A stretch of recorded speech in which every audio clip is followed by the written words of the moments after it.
जय हिंद दोस्तों, मैं विनोद कुमार आपके अपने YouTube channel Gupta defence academy में आपका स्वागत करता हूं। तो जैसा कि आप लोग को कल हम बता चुके थे, आप लोग को कल हम भारत और पाकिस्तान से जितना भी लड़ाई हुआ था, डिस्प्यूट हुआ था, उस सब के बारे में हम लोग कुछ बताए थे। 3 डिस्प्यूट के बारे में पढ़ चुके थे हम लोग। पहला पढ़े थे हम लोग सर्किक में जो विवादित था वो पढ़ चुके थे। उसके बाद कच्छ का रण वो विवादित था, वो भी पढ़ चुके थे। उसके बाद हम लोग ये पढ़े थे पीओके में जो विवादित हुआ था वो भी पढ़ चुके थे। तो आज जो हम लोग का टॉपिक है वो हम लोग आज पढ़ेंगे सियाचिन। सियाचिन में भी भारत और पाकिस्तान के बीच में विवाद हुआ था, तो वो आज हम लोग पढ़ने वाले हैं। उसके बाद आगे हम लोग पढ़ेंगे सियाचिन में। आप अभी आइएगा, जैसे आप देखिएगा सियाचिन जो है ये काराकोरम श्रेणी का हिस्सा है। आप लोग को जब हम माउंटेन वाला चैप्टर पढ़ाएंगे ना, तो कब कौन सा श्रेणी कहाँ स्थित है ये हम मैप में फिगर बना के आपको दिखाएंगे। तो आप लोग को पता होना चाहिए कि यहाँ पे जो श्रेणी है वो है आपका काराकोरम श्रेणी है। काराकोरम श्रेणी का ही हिस्सा कौन है? ये सियाचिन ग्लेशियर है। इसीलिए यहाँ पे पहला पॉइंट है आपका काराकोरम श्रेणी का हिस्सा है यह सियाचिन ग्लेशियर। आप लोग को पता होना चाहिए कि यहाँ पे काराकोरम श्रेणी है। काराकोरम के बाद यहाँ लद्दाख है, लद्दाख के बाद यहाँ पे जास्कर है, जास्कर के बाद यहाँ पे पीर पंजाल है, धौलाधर है, नाग टिब्बा है, महाभारत है, और इधर श्रेणी आपका बढ़ते जाएगा। उसके बाद यहाँ ग्रेट हिमालय है, मिडिल, उसके बाद ग्रेट हिमालय है, शिवालिक है। ये आप लोग को हम सब कुछ बताएंगे माउंटेन वाले चैप्टर में। तो यहाँ पे अभी हम लोग को सियाचिन ग्लेशियर के बारे में देखना है। तो यहाँ पे हुआ ये था कि अभी यहाँ पे देखिए कि सियाचिन ग्लेशियर जो है ये काराकोरम श्रेणी का हिस्सा है। उसके बाद हम लोग जो आते हैं, यह सबसे ऊंचा और सबसे लंबा ग्लेशियर है। यह भारत का सबसे ऊंचा और सबसे लंबा ग्लेशियर है। कौन? सियाचिन ग्लेशियर। आप लोग को फिगर में यहाँ पे दिख रहा होगा, ये वाला जो फिगर में आपको दिख रहा है यही आपका क्या है? सियाचिन ग्लेशियर है। सियाचिन ग्लेशियर के पूरब में एक और एक ठो ग्लेशियर है, उसका नाम है रिमो ग्लेशियर। ठीक है, उसके बाद हम लोग आगे बढ़ते हैं। यहाँ पे यह भारत का अविवादित उत्तरी बिंदु है। यहाँ पे ये मोस्ट इंपोर्टेंट ये पॉइंट बनता है कि यह भारत का अविवादित उत्तरी बिंदु है। आप लोग को पता होना चाहिए कि यहाँ से लेकर के इतना भाग आप लोग का क्या है? पीओके है, जो किसके साथ विवादित है? पाकिस्तान के साथ विवादित है। आप लोग को यह भी पता होना चाहिए कि यहां से लेकर के इतना भाग जो है वो क्या है? सीओके है, यानी चाइना ऑक्युपाइड कश्मीर। कश्मीर का वह हिस्सा जिसमें चाइना क्या क्या हुआ है? कैप्चर किया हुआ, अभी भी वो कब्जा करके वो बैठा है यहाँ पे। इसलिए यहाँ पे ये पॉइंट बहुत ही बढ़िया बनता है कि यह भारत का अविवादित सबसे उत्तरी बिंदु है। सबसे उत्तर में यही बिंदु है। कौन? सियाचिन ग्लेशियर। उसके बाद हम लोग आगे पॉइंट में आते हैं। क्या है हम लोग का आगे पॉइंट? यह भारत का सबसे ऊंचा युद्ध स्थल है। आप लोग को पता होना चाहिए कि सियाचिन ग्लेशियर जो है वहां पे हम लोग का सबसे ऊंचाई में हम लोग की भारतीय सेना वहां पे जाकर के ड्यूटी करती है। और यहाँ पे ड्यूटी करने के लिए सैनिकों को 3 महीने की कड़ी ट्रेनिंग के बाद ही यहाँ पे ड्यूटी के लिए भेजा जाता है। यहाँ पे जितना भी सैनिक को भेजा जाता है उस सबको मतलब बहुत ही ठंडा वाला जगह, ये बर्फ का ही एरिया है। वहाँ पे सैनिकों को बहुत ही दिक्कत होती है यहाँ पे ड्यूटी करने में। उसके बाद ये जो भारत का सबसे ऊंचा युद्ध स्थल है ये हो गया। उसके बाद हम लोग आते हैं, नुब्रा नदी का उद्गम स्थल यहाँ स्थित है। नुब्रा नदी का उद्गम स्थल सियाचिन ग्लेशियर में ही स्थित है। तो आइए, ये वाला जो पॉइंट है ये सीजीएल के एग्जाम में क्वेश्चन पूछा हुआ था। इस बार जो 2018 का क्वेश्चन था सीजीएल में, यही क्वेश्चन था कि नुब्रा नदी का उद्गम स्थल कहाँ है। तो नुब्रा नदी का उद्गम स्थल जो है वो आपका सियाचिन ग्लेशियर है। सियाचिन ग्लेशियर से एक नदी निकलती है, वो नुब्रा नदी इस तरह से निकलती है। उसके बाद इसी के जस्ट बगल में और एक ठो ग्लेशियर है जिसका नाम क्या है? रिमो ग्लेशियर है। रिमो ग्लेशियर से और एक ठो नदी निकलती है और इस नदी का नाम है सियोक नदी। इस नदी का नाम है सियोक नदी। सियोक नदी इसका नाम है। और ये वाला जो नदी है इसका नाम है नुब्रा नदी। इसका नाम है नुब्रा नदी। नुब्रा नदी, और यहां से एक नदी निकलती है सियोक नदी। सियोक नदी जो सहायक है वो किसकी सहायक है? नुब्रा नदी की। उसके बाद यहां से आप लोग को पता होना चाहिए कि ये हम लोग का क्या है? मानसरोवर झील। मानसरोवर झील इस तरह से यहाँ पे एंटर करती है, उस तरह से इधर से होते हुए ये पाकिस्तान में चली जाती है। तो आप लोग को पता होना चाहिए कि नुब्रा नदी जो है वो सहायक है किसकी? सियोक नदी की। और सियोक नदी किसकी सहायक है? सिंधु नदी की। तो यहां से एक क्वेश्चन ऐसे पूछा था सीजीएल का एग्जाम में कि नुब्रा नदी का उद्गम स्थल कहाँ स्थित है। तो आप लोग को मैप में यहाँ पे अच्छी तरीके से दिख रहा होगा। क्या दिख रहा होगा कि ये जो नुब्रा नदी है ये किसकी सहायक है? सियोक की। और सियोक किसकी सहायक है? सिंधु नदी की। यहाँ पे बढ़िया से मैप में नहीं दिख रहा होगा, हम बढ़िया से यहाँ पे दिखा दे रहे हैं जैसा कि आप लोग को यहाँ पे दिख रहा होगा इस टाइप से, ये हम लोग का क्या है, सियाचिन है, सियाचिन है ये। इसी के जस्ट बगल में यहाँ पे क्या है, रीमो ग्लेशियर है। यहाँ से एक नदी इस टाइप से निकल रही है और इस टाइप से यहाँ पे एक नदी निकल रही, इसका तो नाम है क्या, इसका नाम है आपका सियोक नदी, सियोक नदी इसका नाम है, या सियोक रिवर बोल सकते हैं। और ये वाला जो नदी है इसका नाम है नुब्रा नदी, नुब्रा नदी।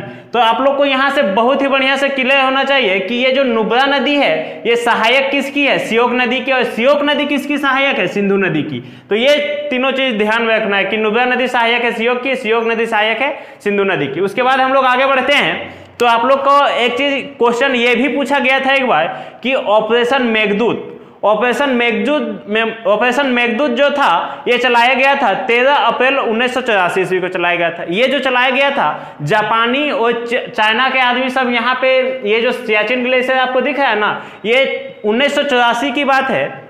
यहाँ पे कुछ जापानी घूमने के लिए आए थे। उसके बाद क्या हुआ कि यहाँ पे घूमने के लिए आए, यहाँ पर अपना तंबू सब लगा करके यहीं पे रहने लगे। उसके बाद कुछ दिनों के बाद यहाँ पे क्या हुआ कि इंडियन आर्मी को यहाँ पे पता चला कि यहाँ पे कुछ जापानी लोग यहाँ पे अपना तंबू लगा करके कुछ यहाँ पे रहने लगे हैं। तो इंडियन आर्मी जो थे वो क्या किए, उस सब जापानी लोग को भगाने के लिए ऑपरेशन मेघदूत चलाया था, जो कब चलाया था, 13 अप्रैल 1984 ईस्वी को। ये क्वेश्चन पूछा हुआ क्वेश्चन है कि ऑपरेशन मेघदूत का संबंध किससे है। तो ये ऑपरेशन मेघदूत का संबंध किससे है, सियाचिन ग्लेशियर से है। उसके बाद 13 अप्रैल 1984 को ये ऑपरेशन मेघदूत चलाया गया था। इसीलिए तो दोस्तों हम लोग 13 अप्रैल को ही क्या मनाते हैं, सियाचिन दिवस मनाते हैं। ठीक है, उसके बाद हम लोग आगे बढ़ते हैं, हम लोग आगे बढ़ते हैं। और अभी हम लोग जैसे देखें कि सियाचिन में जो विवादित था ये भारत और पाकिस्तान के बीच में विवादित था। उसके बाद हम लोग आगे बढ़ते हैं, तो हम लोग का जो विवादित था वो सिंधु नदी को लेकर के भी विवादित हुआ था भारत और पाकिस्तान के बीच में। तो हम लोग इसमें देखते हैं कि सिंधु नदी को लेकर के कैसे विवादित हुआ था वो देखते हैं। तो आप लोग को कुछ सिंधु नदी के बारे में आप लोग को बता देना चाहते हैं कि आप लोग को पता होगा कि सिंधु नदी का जो उद्गम होता है वो कहाँ से होता है, मानसरोवर झील से होता है।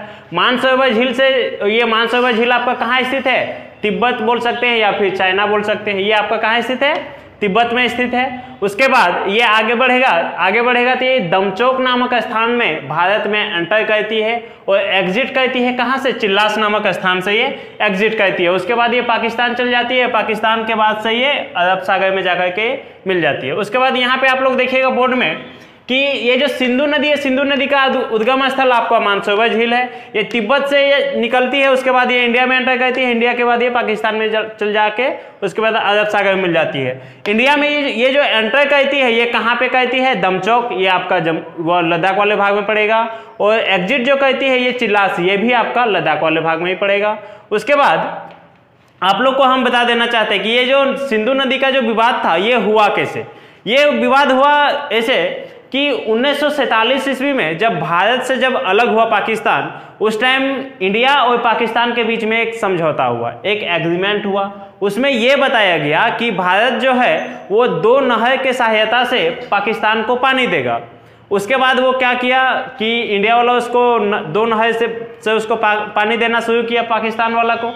पाकिस्तान वाला इसमें क्या किया कि अच्छे से उस नहर से मतलब खेती बाड़ी किया, अपना सब्जी फसल ये सब उगाया, खाया पिया। और फिर 1947 में ही यहाँ पे कश्मीर में आकर के क्या किया, अटैक कर दिया। तो इसमें आप सोच सकते हैं कि पाकिस्तान वाला हम ही लोग का पानी से मतलब खा पी करके यूज करके हम ही लोग के ऊपर हमला किया था यहाँ पे जम्मू कश्मीर वाले भाग में। तो ये हुआ कि इंडिया वाला बोला कि अच्छा रुको, 2 साल का ये समझौता है ना, तो 2 साल के बाद अभी तुमको पता लगाते हैं। तो 1947 में क्या हुआ कि 1947 में समझौता हुआ था, 1947-48 में 1948 में इंडिया क्या बोला कि अब हम तुमको पानी नहीं देंगे। इंडिया वाला पानी देने से पीछे हट गया, जिसके वजह से यहाँ पाकिस्तान वाले भाग में बहुत ही भयंकर सूखा हो गया, एकदम बहुत सूखा पड़ गया, जिसके वजह से यहाँ पे मतलब भूख से आदमी मरने लगा, सब्जी फसल ये सब नहीं उगने लगा, भूख से आदमी मरने लगा। तो फिर ये पाकिस्तान कहाँ पे चल गया, यूएनओ के पास चल गया। और यूएनओ के पास गया तो फिर यूएनओ के थ्रू से मतलब इस नदी का समझौता किया गया।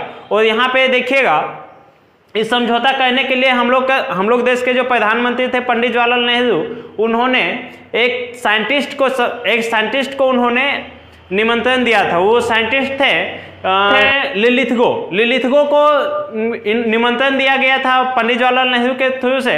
उसके बाद लिलिथगो उस टाइम क्या किए थे कि मतलब टेनेसी घाटी परियोजना का सबसे पहले उन्होंने ही पूरी दुनिया को बताया था टेनेसी घाटी परियोजना क्या है। उन्होंने लिलिथगो जो वैज्ञानिक थे वो क्या किए थे कि पानी से बिजली बनाए थे सबसे पहले।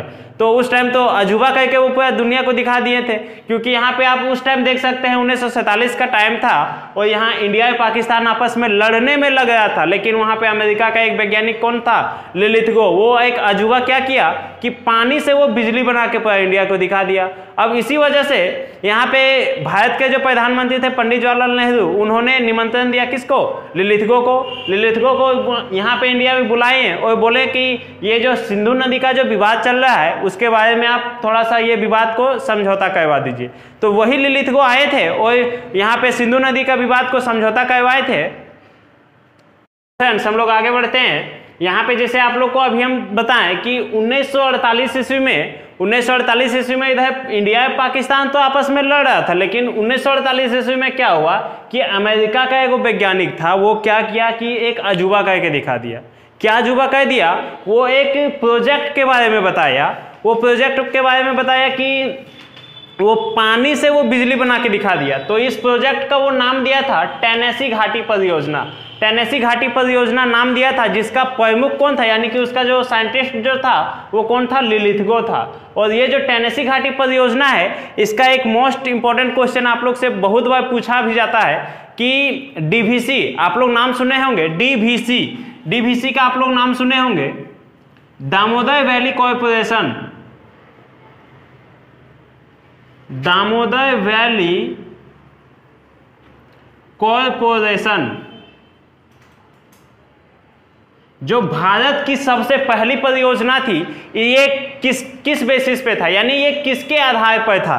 तो ये जो था ना, ये टेनेसी घाटी परियोजना पर ही आधारित थी। ये क्वेश्चन पूछा हुआ क्वेश्चन है कि डीवीसी जो है ये किस परियोजना पर आधारित है। तो ये जो है ये टेनेसी घाटी परियोजना पर आधारित है, जिसका साइंटिस्ट कौन था, लिलिथगो था। इसमें क्या किया जाता है, पानी से ये बिजली बना करके ये दिखाया था। उसी के बेसिस पे इंडिया में जो सबसे पहली परियोजना आई वो क्या आई, डीवीसी, यानी दामोदर वैली कॉर्पोरेशन, जो आप लोग को पता ही होगा कि ये झारखंड में है, झारखंड में ये वाला है। उसके बाद यहाँ पे जैसे ही ये पानी से बिजली बना के ये दिखाए लिलिथगो, तो यहाँ पे इंडिया के तरफ से जो भारत के प्रधानमंत्री थे पंडित जवाहरलाल नेहरू, इन्होंने लिलिथगो को अपने देश में आने का निमंत्रण दिया, भारत में आने का निमंत्रण दिया और इन्होंने बोला कि हम लोग के यहाँ में जो सिंधु नदी का विवाद है ना, उस विवाद को आप समझौता करवा दीजिए। तो ये आए और ये जो सिंधु नदी का जो विवाद हुआ था, इंडस वाटर ट्रीटी यानी सिंधु जल समझौता, ये हुआ था 1960 ईस्वी में हुआ था, 1960 ईस्वी में हुआ। अब इन्होंने लिलिथगो यहाँ पे आए और इन्होंने बताया कि देखिए यहाँ पे आप लोग को पता होगा कि यहाँ पे सिंधु नदी है, झेलम नदी है, चिनाब नदी है, रावी नदी है, ब्यास नदी है, सतलज है। आप लोग को पता होना चाहिए। अगर नहीं पता है तो जब हम आप लोग को नदी वाला चैप्टर पढ़ाएंगे, यानी रिवर्स वाला चैप्टर पढ़ाएंगे, तो एक एक नदी को यहाँ पे मैप में दिखा करके पढ़ाएंगे। आप लोग का सहयोग बना रहा तो मैं एक एक नदी को यहाँ पे मैप में बना के दिखाऊंगा। अभी फिलहाल यहाँ पे दिखा रहा हूँ, जैसे कि सिंधु नदी जो है, यहाँ पे ये लिलिथगो आए, इन्होंने समझौता किया है इसका। और क्या बताएं कि सिंधु नदी, झेलम नदी और चिनाब नदी, यहाँ ऊपर की तरफ 3 गो नदी है। ऊपर की तरफ यहाँ जम्मू कश्मीर लद्दाख में यहाँ पे 3 गो नदी है ऊपर की तरफ, जो है सिंधु नदी, झेलम नदी और चिनाब नदी। इस तीनों नदी का 80% पानी जो होगा ना, वो पाकिस्तान यूज करेगा और 20% जो पानी बच जाएगा ना, वो इंडिया यूज करेगा। ठीक है। उसके बाद ये जो 3 नदी था उस सब का समझौता कर दिया कि 80% पानी कौन यूज करेगा, पाकिस्तान वाला, 20% पानी कौन यूज करेगा, इंडिया वाला यूज करेगा। उसके बाद इन्होंने और ये समझौता करवाया कि ऊपर में 3 गो नदी था, नीचे उसके बाद यहाँ नीचे तरफ भी 3 गो नदी है, जो सब जाती है कहाँ पे, पाकिस्तान में ही जाती है। तो यहाँ पे इन्होंने बताया कि रावी नदी, ब्यास नदी और सतलज नदी, रावी, ब्यास और सतलज, ये 3 नदी का 80% जो पानी होगा वो कौन यूज करेगा, इंडिया वाला यूज करेगा। और 20% जो पानी बच जाएगा उसको यूज करेगा कौन, पाकिस्तान वाला यूज करेगा। तो ये यही समझौता हुआ था सिंधु नदी जल समझौता में, जिसमें यही बताया गया था कि सिंधु, झेलम और चिनाब का 80% पानी यूज करेगा कौन? पाकिस्तान, 20% इंडिया। रावी, ब्यास और सतलज का 80% पानी यूज करेगा भारत और 20% पानी यूज करेगा कौन? पाकिस्तान। ये जब समझौता हुआ उसके बाद ही ये विवाद शांत में हुआ था।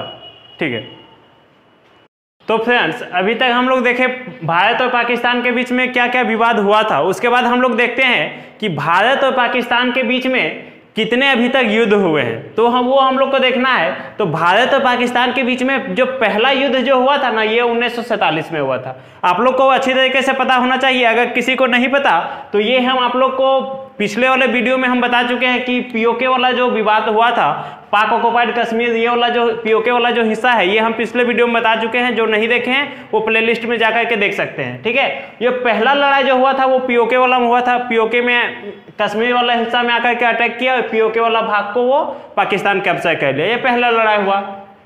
उसके बाद 1965 ईस्वी में लड़ाई हुआ था, भारत और पाकिस्तान के बीच में लड़ाई हुआ था, जिसमें से इसी लड़ाई में हुआ था ताशकंद समझौता हुआ था। ताशकंद समझौता करने के लिए हम लोग देश के उस टाइम प्रधानमंत्री जो थे वो लाल बहादुर शास्त्री थे। वो गए थे वहां पे पाकिस्तान में ताशकंद समझौता करवाने के लिए, जो 10 जनवरी 1966 ईस्वी को उनका वहां पे क्या हो गया? मृत्यु हो गया था।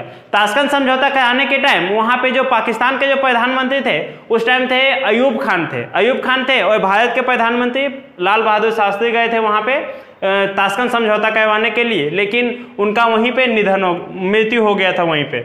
उसके बाद 1971 की लड़ाई जो हुई थी, 1971 की लड़ाई में आप लोग को अच्छी तरीके से पता होगा कि 1971 की लड़ाई जब भारत और पाकिस्तान के बीच में हुआ तभी क्या हुआ था? बांग्लादेश का एक अलग देश बांग्लादेश का निर्माण हुआ। उसके बाद 1999 की लड़ाई तो आप लोग को याद ही होगा, जिसमें से कारगिल का युद्ध हुआ था। और अगर ये 1971 1999 की लड़ाई अगर आप लोग को नहीं पता तो कभी हम एक छोटा सा वीडियो आप लोग के लिए बनाएंगे, जिसमें से किस तरह से बांग्लादेश देश अलग हुआ वो बताएंगे और कारगिल का लड़ाई किस तरह से हुआ था ये भी आप लोग को बहुत ही अच्छी तरीके से बता देंगे। उसके बाद फ्रेंड्स अभी तक हम लोग देखें कि भारत और पाकिस्तान के बीच में जितने युद्ध हुए हैं, जितने अभी तक विवादित हुए हैं, वो क्षेत्र ये सब हम लोग पढ़ चुके हैं भारत और पाकिस्तान के बीच में। तो पाकिस्तान के बाद हम लोग जो आगे बढ़ेंगे वो हम लोग देखेंगे अफगानिस्तान के बारे में। आज हम लोग पढ़ने वाले हैं। पाकिस्तान के बाद हम लोग आगे बढ़ेंगे अफगानिस्तान के बारे में। तो अफगानिस्तान के बारे में अगर हम लोग देखें तो आप लोग को बोर्ड में यहाँ पे दिख रहा होगा मैप में कि ये जो अफगानिस्तान का जो लोकेशन है वो ये जो पाकिस्तान के जस्ट ऊपर में यहाँ पे अफगानिस्तान आपको पड़ेगा।